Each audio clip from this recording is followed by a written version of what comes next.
This is the Dollemore Daily, and I'm Jesse Dollemore. Today's video is brought to you by Sheath. In just a moment, I'm going to talk about an offer exclusive to you and my audience that I think you should check out. Before I get to that, though, let's talk a little bit about what else the Republican Party. The cries, the wails, the gnashing of teeth about election fraud, about voter fraud. Voter fraud that happens like 13 cases inside of 34 billion cast ballots. Something that is not a problem, does not happen with regularity or with any ability to alter the outcome of an election in this country. It is the refrain that you hear to justify voter ID laws, which are targeted with surgical precision, courts have found, to suppress the vote in black and brown communities across the country. It is a Republican talking point, a false narrative, a lie. And the interesting thing is that more times than not, when we have cases that are brought before juries and convicted, it's Republicans. It's people who use their dead wife's absentee ballot to vote for Trump.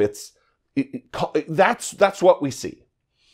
And we're finding out now that very well could be Mark Meadows, the former chief of staff for Donald Trump, one of many chiefs of staff for Donald Trump, very well committed voter fraud by registering to vote from a 14 by 62 foot trailer in North Carolina. The White House chief of staff indicated on a form that he was living in a 14 foot by 62 foot mobile home. And I'm going to read the investigation, a little bit of it, from the New Yorker. Before I get to that, though, a word from today's sponsor, Sheath. Look, I'm a big guy. I work in the studio all day that's filled with lights and electronics, and all that tech can really crank up the heat, leaving me pretty uncomfortable. And I'm not just talking about the parts of me that you can see above the desk. Thankfully, there's Sheath underwear. Sheath makes boxers scientifically engineered to keep some parts from sticking to your other parts. Sheath were invented by a U.S. Army veteran serving a tour in Iraq, and as a former Marine who spent some time in similar climes and places, I can clearly see where the inspiration comes from. These boxers have 3 separate compartments to keep, again, your parts partitioned and protected. Chafage got you down? Do you routinely find that your D is getting stuck to your B's? Get yourself immediately over to sheathunderwear.com/Dollemore to score 20% off the future of underwear.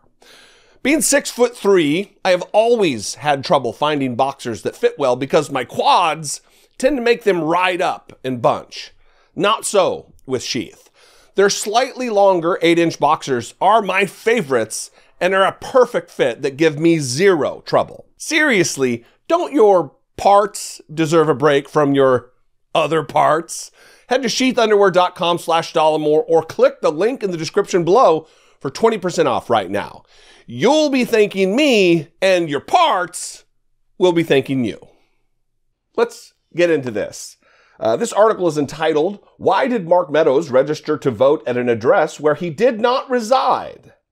In September 2020, Donald Trump's then chief of staff claimed to live in a mobile home in North Carolina.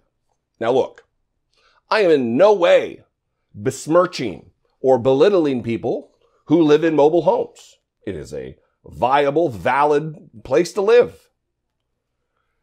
But it's typically not where rich people live. I think I could safely say that. It is not a place you would expect the White House chief of staff to live. Mark Meadows, who grew up in Florida, moved to North Carolina in the 1980s and opened Aunt Dee's, a sandwich shop in Highlands. He later sold the restaurant and started a real estate company with a line in vacation properties. He showed a few to my parents in the 90s, says the author. He became active in local Republican politics and in 2012 ran for Congress and won, going on to represent North Carolina's 11th district until March 2020, when he resigned the seat to become President Donald Trump's chief of staff. Earlier that month, he sold his 2,200 square foot home in Sapphire. He and his wife Debbie also had a condo in Virginia near Washington, D.C. So they own multiple homes. He sold the home in North Carolina. Keep that in mind. He sold the home in North Carolina, leaving him not a resident of the state of North Carolina. But as the summer passed and the election neared, Meadows had not yet purchased a new residence in what had been his home state. On September 19th, about 3 weeks before North Carolina's voter registration deadline for the general election, Meadows filed his paperwork on a line that asked for his residential address, quote, where you physically live, the form instructs. Meadows wrote down the address of a 14 by 62 foot mobile home in Scaly Mountain.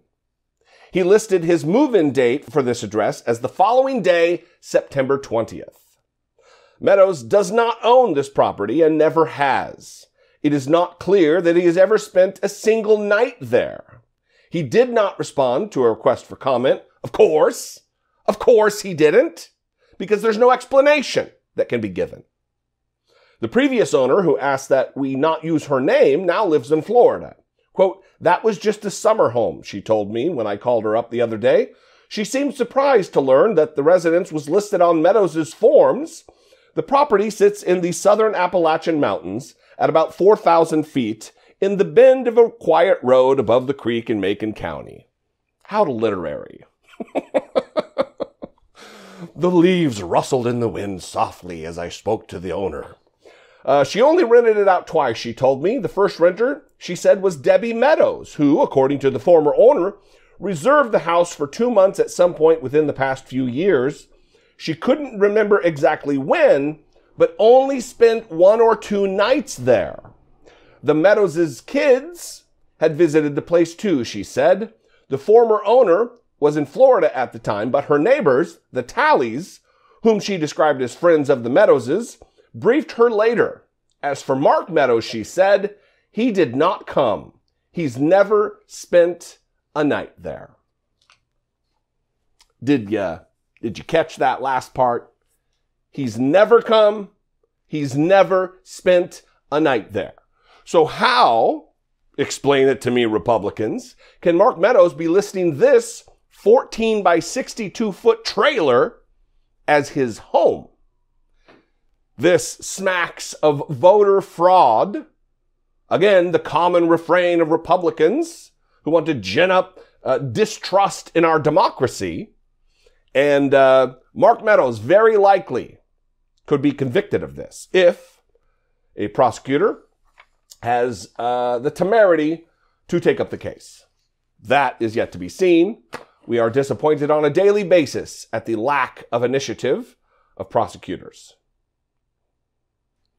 What do you think about this? I would love to hear from you. You can call, leave me a brief voicemail, 714-576-4054.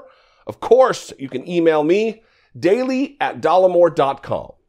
Follow me on social media. You can scream and yell and tell me how wrong I am there. I'm at Dollemore just about everywhere. And if I bring you some value on a day-to-day or week-to-week basis, I would ask that you consider supporting my work here on the platform. For as little as $2 a month, you can become a channel member by clicking the join button wherever it is below the video and become a channel member. Or you can go over to patreon.com/IDoubtItPodcast. And if that's too big of a web address, it is teamdollemore.com. I love you guys. I appreciate you. I'll see you next time. Until I do, be genuine. Take care of one another.